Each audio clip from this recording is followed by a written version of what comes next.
You tried to kill me. You even went after Jenny. You shot me 3 times. Welcome to Watch Mojo, and today we're counting down our picks for the most disappointing, lacking, and/or couldn't live up to the hype movies. Wait. You don't have to do this. Alright, maybe you do. Number 20, Megalopolis. When does an empire die? Does it collapse in one terrible moment? No. No. But there comes a time when its people no longer believe in it. With cinephiles hopeful, Francis Ford Coppola's visionary odyssey looked like it had potential. The final product became an unintentional comedy. Entitles me? Yes. Entitles me? Yes. Entitles me? Yes. You have no idea about me. Mixing sci-fi and ancient Rome, this idealistic film is too sincere for its own good.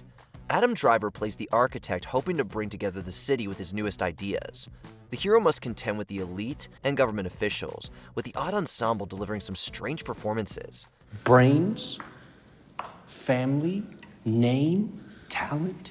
It's injected the wrong way, but I share your passions. Creation. Many of the actors, from Dustin Hoffman to Aubrey Plaza, feel like they've signed up for different films. The script doesn't do them any favors either, packing in philosophy and diet Shakespeare. To be or not to be? That is the question. Whether 'tis nobler in the mind to suffer the slings and arrows of outrageous fortune. At least the scenery and costumes look nice. Number 19, Jem and the Holograms. He would call me his diamond in the rough or his gem. All right, so what I'm trying to do right now is fix this circuit. For those that remember the original show, they might have imagined something much better for a live-action film. Jem and the Holograms could have been a fun, cult classic with a sci-fi edge. Show's over, Synergy. What else you got?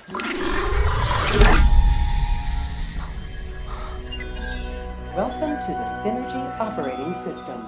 The result makes you wish for either better music or a more otherworldly plot. As the hero's father leaves her a robot, the main cast must go on a scavenger hunt. Wasn't that the last piece? I thought it was, but it looks like there's room for one more, maybe? How are we supposed to find it without a map?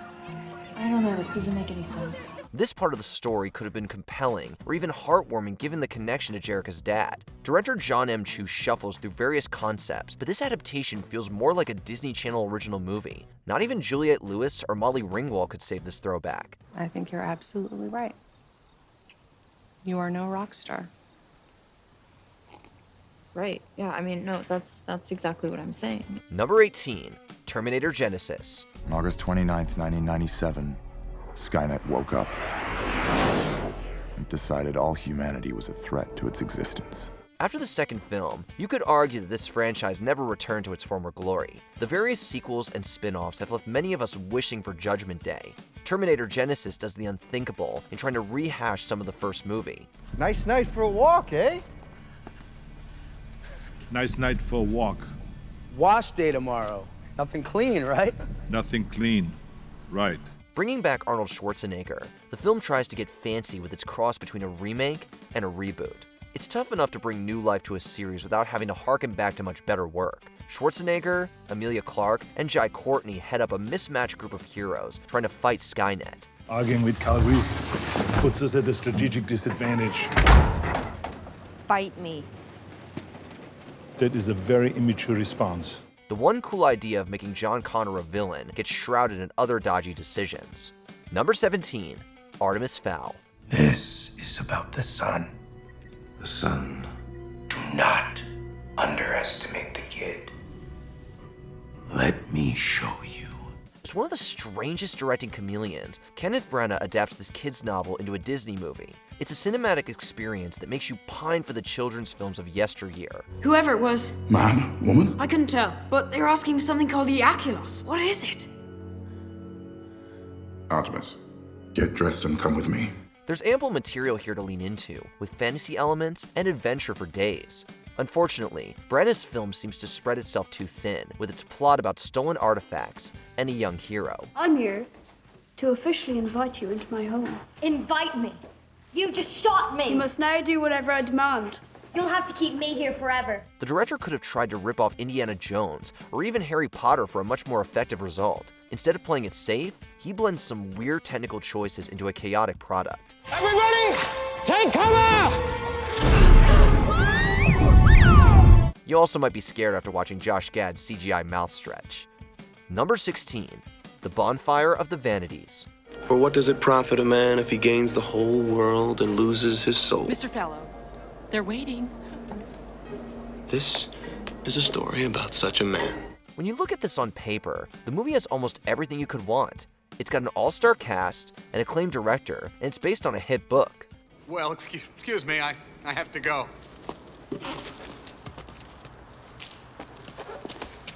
What do you think you're doing with the tire? Director Brian De Palma is best suited for thrillers, making this class satire more uncharted territory. Tom Hanks also feels out of place as the anti-hero, without any of the humble charm or humor he's known for. I've lost $600 million today. Possibly my job. I don't feel terrifically sexy at the moment. The plot fails to spend enough time with the more complicated material too. In a novel, Tom Wolfe could provide all kinds of nuances about wealth, privilege, and the justice system.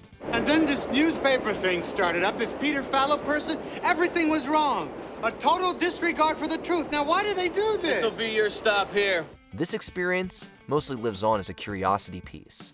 Number 15, Exorcist 2: The Heretic. Those bad dreams are still inside you. There's nothing wrong with me. Released in 1973, The Exorcist is still regarded as a game-changing piece of horror cinema. Not many people love the sequel in the same way. With Linda Blair reprising her role as Reagan, the character tries to adjust to normal life before she encounters a new priest. He is praying. Is he in pain? Yes. Is he casting out the unclean spirit? This leads the heroes down the road of hypnosis and back into the arms of Pazuzu. Director John Borman assembles a fantastic cast to confuse and mystify the viewer with campy horror. Cross over. Step out of your despair. If Pazuzu comes for you, I will spit a leopard.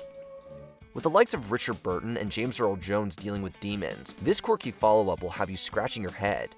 It's crazy to go from such an iconic scarefest to a bold B-movie so fast. He's mine. He's chosen me. Pazuzu's Reagan is the only Reagan. Number 14, Righteous Kill. I've been a cop in the NYPD for over 30 years. In that time, I've killed 14 people. Two of the greatest film actors have only teamed up a handful of times. They appeared in other crime classics like Heat, but later, the duo starred in the colossal letdown, Righteous Kill. Lieutenant, how far do you want us to go with this Rambo murder? I don't know. I was thinking maybe you'd investigate it a bit more, figure out who did it, try to put him in jail. That is, if it doesn't get in the way of your shuffleboard lessons. One includes a legendary conversation at a diner, and the other features a character known as a skateboard pimp. Robert De Niro and Al Pacino seem like they've wandered onto the set of a TV movie, playing detectives in a hacky serial killer plot. Calm down. What the hell is it? You're making all the wrong moves. What are you talking about? This ain't a chess game, partner. Who knows? Maybe it is. You go at Perez now. You know what's going to happen? You're going to walk right into a trap. Neither man knows what to do in a project that includes 50 Cent, Rob Dyrdek, and some goofy death scenes. We certainly hope the lead performers got a nice paycheck for this one. A righteous man before me stands, a hero in these filthy lands. Number 13, J. Edgar.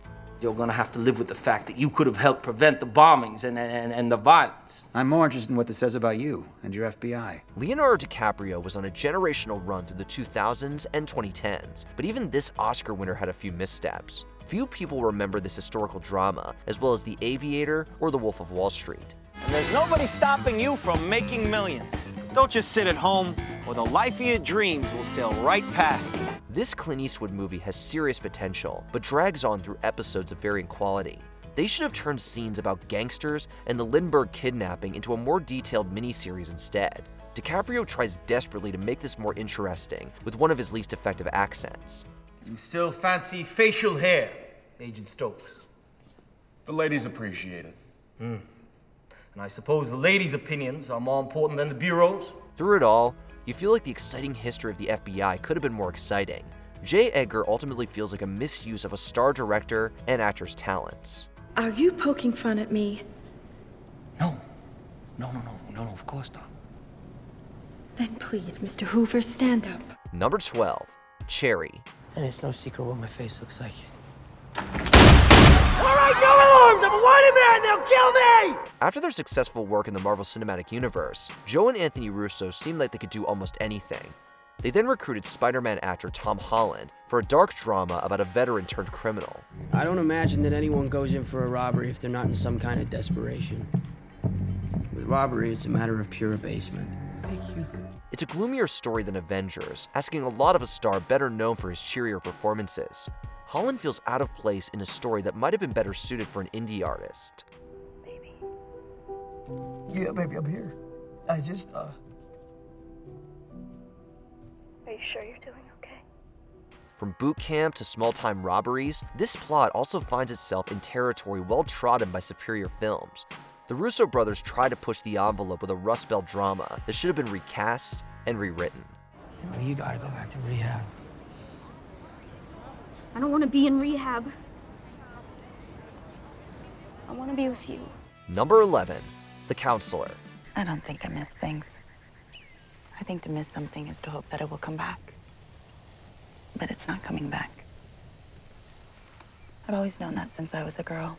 This might be the cinematic version of someone missing a slam dunk. Director Ridley Scott brings together an amazing cast and can't quite make them work. If you pursue this road that you've embarked upon, you will eventually come to moral decisions that will take you completely by surprise. With Fassbender and Bardem, you'd think this would be more entertaining or well acted. There's also the fact that it's a crime movie written by Cormac McCarthy. That's a dandy. What happened? Confrontation with a doorman. Confrontation? Jesus. What did you say to him? What could have possibly gone wrong? McCarthy's script is better suited for one of his novels, with the clunky dialogue falling short of No Country for Old Men. I need to know what I stand to win. Everything. How's that? You stand to win everything, call it. It's also a rare movie that wastes Brad Pitt's appearance altogether. Scott's film feels like it wants to be a gritty thriller, but ends up being an exercise in camp. She goes around and climbs up on the hood of the Ferrari and pulls her dress up around her waist. Number 10, Jurassic World Dominion. They need us. Are you saving these dinosaurs because they need us? Or are you saving them to absolve yourself? Claire. I mean, this is crazy. Claire. After 3 decades of work, the Jurassic franchise contains plenty of ups and downs. The World Series brought back the property to more box office success and mixed reviews. I'm not angry. So that means you don't have to be angry. I'm not angry. I can take care of myself. Hey, it's okay for us to depend on each other. Jurassic World Dominion brings you some dinosaur action, but it needs more than that to justify its existence. Claire and Owen must find their adopted daughter after she's kidnapped, while a handful of characters from the first film go on their own bland journey. So you are going to see some remarkable things today. We are unlocking the true power of the genome. We're this close, believe me. Longtime fans might have preferred seeing Laura Dern and Jeff Goldblum in their own adventure. The movie tries to have it both ways, delivering a sequel that's nostalgic to a fault. This is very bad. This is the same system we used at the park.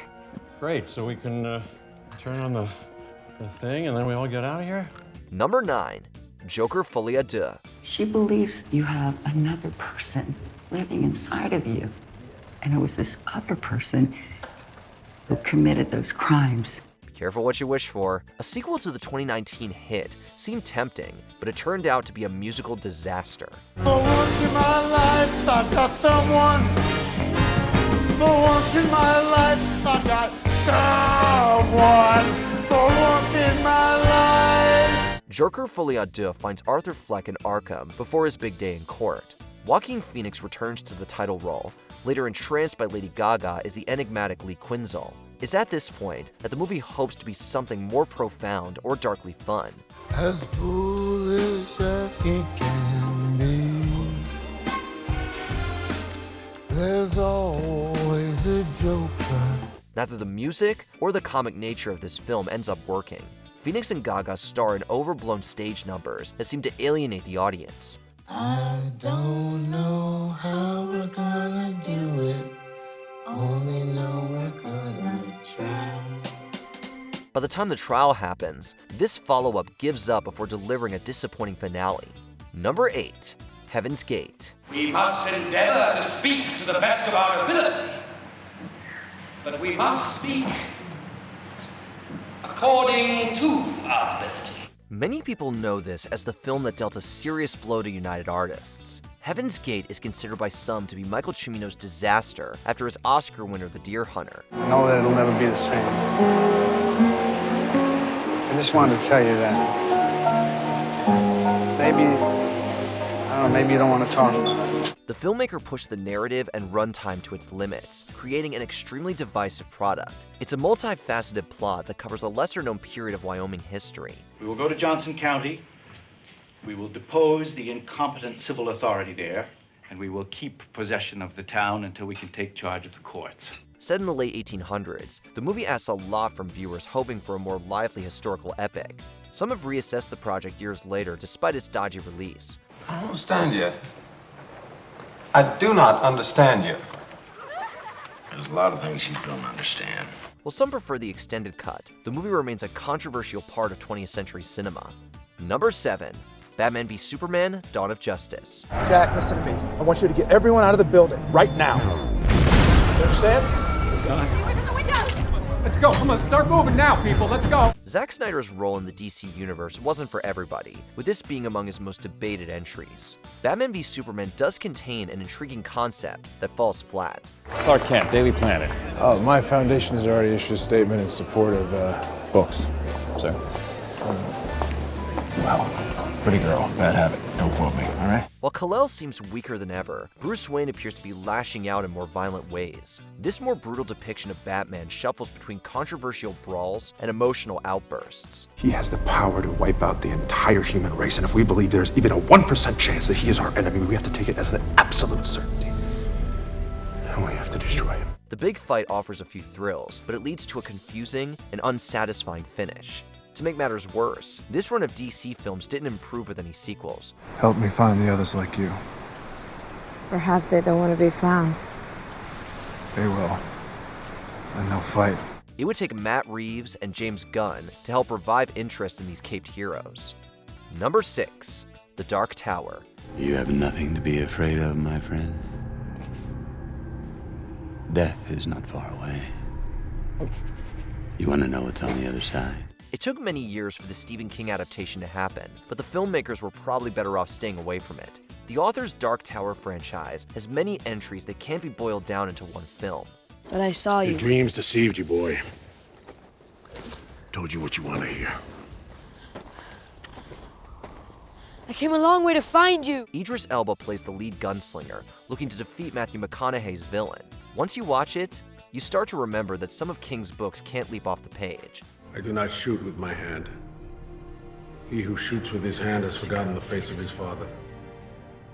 I shoot with my mind. There's so many fantastical elements and details that collapse into each other. Watching the plot unfold on screen, it's hard to imagine a more misguided blend of westerns, sci-fi, and fantasy storytelling. Something's wrong here.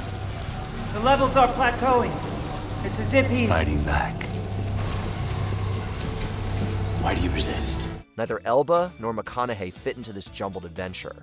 Number 5, Star Wars: The Rise of Skywalker. The dark side of the Force is a pathway to many abilities some consider to be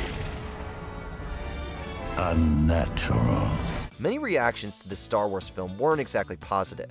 After the nostalgia and divisiveness of the last 2 entries, Rise of Skywalker tried to make sense of it all. Rey, be patient. I'm starting to think it isn't possible to hear the voices of the Jedi who came before. Nothing's impossible. The result was arguably the worst in the whole series. Emperor Palpatine returns, allegiances switch, and romances fizzle out. Rey and her allies race to save the galaxy, but the sinister First Order threatens to upend everything. As I served you in the old wars, I serve you now. Send a ship to a world they know. Let it burn. There's also a case of family matters that further complicate the lore. While not every movie in the franchise makes sense, this one's biggest sin might be its boring content and poor conclusion. I haven't the faintest idea why I agreed to this. I must be malfunctioning. I must be malfunctioning. Number 4, Eternals. Are you a wizard? What? Yeah, like Doctor Strange. No, I've noticed some unusual things happen when I'm around you. Some great filmmakers have tackled superhero material, but not everyone is meant to direct one. Chloe Zhao won an Oscar for her contemplative and natural film, Nomadland. It's nice to see you. It's been a while. How are you been? Good. Good. You look good. Thanks. Your hair. Yeah, cut it. I like it. I like it a lot. Her take on Eternals doesn't quite gel with her sensibility, featuring many tropes from your standard Marvel feature. Zhao does have a fantastic team behind her to carry the visuals forward, but at the cost of some scattered storytelling. Madish ben Aku. Wait, what did I say? You said, I am very beautiful. There are more than a few characters to keep track of, and a few loftier ideas that don't pay off. While it has some defenders, this outing doesn't measure up to the charm or entertainment of its predecessors. I understand now. I can see what she saw. So many planets. Thankfully, this director went back to making more subdued dramas that play to her strengths. What do you wish to do, Hamlet? I should be one of the players with the sword. Sword? Yes. Number 3, X-Men Origins Wolverine. We stick together no matter what, and take care of anyone who gets in our way. Can you do that, little brother? Many people love Hugh Jackman as this mutant hero, making this a great idea for a standalone film. X-Men Origins Wolverine felt like a huge step in the wrong direction, though. Jackman returns to the title part, but his character becomes trapped in an overstuffed adventure. We've finally got a good thing going here. Don't you screw this up. Enough, it's enough. We've done enough. Who do you think you are? This is what we do. The movie tries to set up Logan while also establishing too many allies and side plots. There's also the inclusion of Deadpool, which proves to be awkward and unsettling. Okay. Perfect. Kayla, get these kids out of here. Logan? Find another way out. With so much history and material to draw from, this prequel becomes a confusing and over-the-top mess. The same could be said for a few disappointing X-Men sequels. Nice suit. Henry, this is Logan. He's, Wolverine. I hear you're quite an animal. Look who's talking. You know Magneto's gonna come get Mystique, right? Number 2, The Mummy.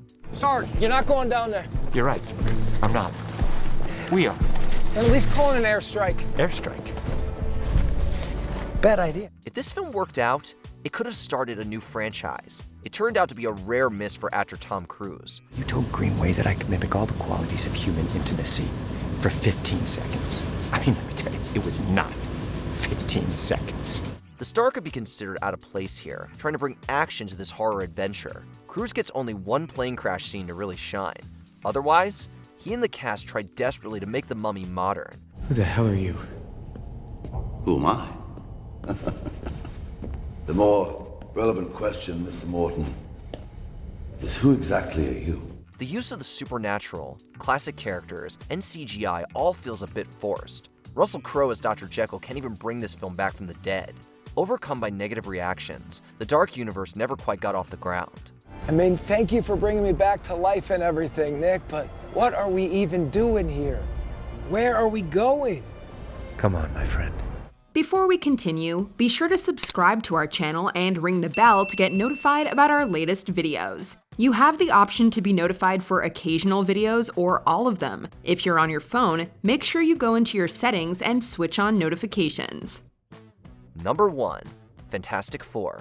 We want to support you, Franklin, but you put a lot of faith in these kids. I put all my faith in them. Many of the Fantastic Four films have been unable to capture the spirit of the comic. The 2015 version set out to try again, but ended up a critical and commercial mess. It's a movie without much in the way of energy or actor chemistry. If you want to fix what my generation broke, if you can do that, work together, then you can change the course of history. It's a pretty good speech. 4 fine performers take the central roles, but none of them stand out. The uninspired filmmaking and lesser script don't add much to the equation either. With creative differences and reshoots clouding the production, the movie seemed doomed in more ways than one. You couldn't resist coming back.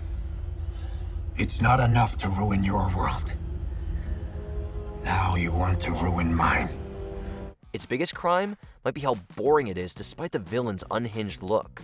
Largely forgotten, this entry has been swept under the rug in favor of the 2025 film.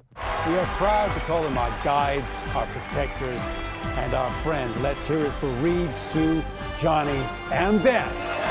Did we forget another film that you didn't expect to hate? Let us know in the comments below.